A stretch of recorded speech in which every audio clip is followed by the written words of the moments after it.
Good evening from Xfinity Center, where Maryland takes down the Marshall Thundering Herd tonight. But before we get to the basketball, I want to introduce Julienne, who was our... Julienne Irwin, former fourth-place finisher in America's Got Talent. That is true. Very impressed. And she's here tonight because she sang the national anthem. That's right. I sure did. But I love my Terps anyway.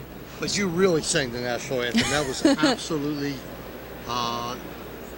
motivating. Motivating. Well, thank you. It raised the roof a bit, but this isn't the first time you've done this. No, I've done this a couple times for Maryland games, both women's and men's basketball. I've done some Orioles games and stuff. So it's not the first time, but it never gets old. But you do it because you love Maryland. Yes. But you didn't start singing just to sing the national anthem. No, I started singing because that's what I want to do. I live in Nashville, Tennessee now to pursue music, but I am from Bel Air, so I'm a Maryland girl.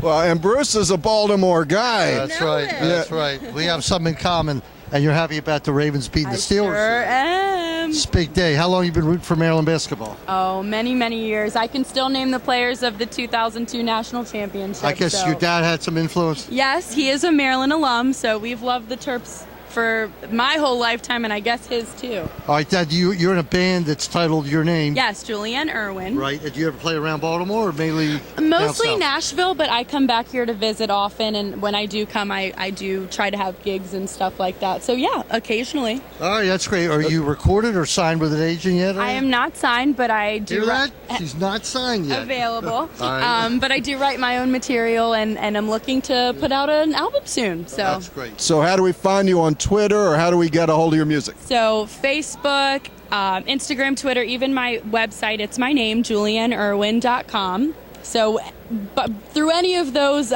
forms of social media, you can find me. Okay, now here is Miss Julienne hitting some of the high notes from before the game, so we'll just wait for a second.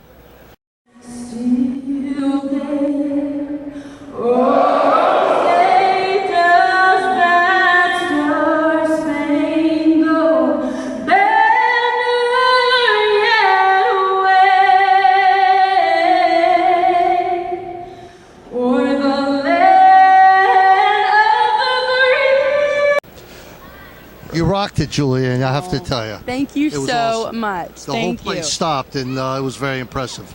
Keep being a Maryland fan. Oh, always. Keep it down there in Nashville. Always. All right. Always. Well, thanks for being on the Northwestern Mutual Postgame Show. We'll be back to talk about the game after this word from Northwestern Mutual and Dan Schiffman. All right. Thanks a lot. Thank you. Nice to meet you. You too. All right. Support for Terptalk Game Day comes from Dan Schiffman of Northwestern Mutual. Team up with the right financial partner to advise you on your personal and financial plans. You and Northwestern Mutual, stronger together. You can reach Dan at 301-698-8955 or on the web at www.danschiffman.com.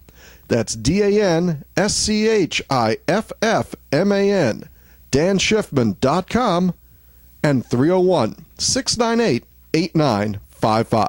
All right, back here in the Florida Xfinity Center. Bruce, the Terps take it 87-67. What's your overall impression of the game tonight? Well, it was a bit of a snoozer after it was close at first. They did draw 34-33, and I think then Mello hit a jumper. Oh, yeah, they got close, and after right here at this basket, bit of a scrum for the ball. Mello ends up at the other end. You can see it here, a twisting layup, vintage Mello.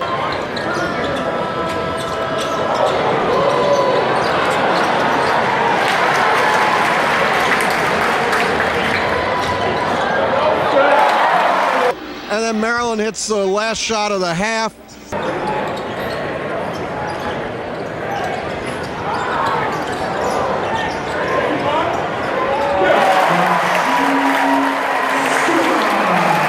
And you get a working margin. I'm still waiting for Maryland to blow somebody out for real, but you say, hey, everybody's in tough games. Well, you watch Oklahoma barely get by a couple of those games, struggle with Harvard a little bit. Kentucky's going south, but they did beat Louisville. Georgetown losing to Asheville. Well, Georgetown was losing to everybody. They're not that bad, though. I don't know what's wrong, but they're not that bad. Right. So Carter had 19 in a couple minutes. He looks like a superstar, and then He played great. How many rebounds did he have? He have a double-double? he had 8 rebounds. Right, 19 points. What was he from the field? 8 for 16. Right. We've got Mello here. Not a great night, good enough. 13 points. Suleiman. When Melo's not in the game, you were mentioning how Suleiman just takes the game over. Yeah, you know what? They both had a few too many turnovers today. I don't know what the totals were. But overall, they were trying to do some fancy stuff. But Diamond Stone, I think he was 8 for 10. And a very, very strong 16 effort. points, 7 boards. Freddie called after the game and just said it's too many turnovers, but you're a highly rated team and you won. And that's what it comes down to.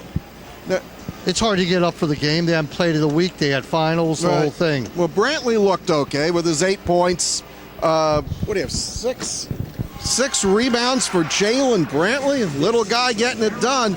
To me, he's the key to whether you're really going to be great, other than the guys you're to hear about, because we need another guard. I don't know if he's a key. I think that, there's so much strength on this team that you could get a semi-off night from Jake Lehman, almost non-production night by DeMonte Dodd, right, and still win the game like you did. Yep. And Sikorsky only had 1 point.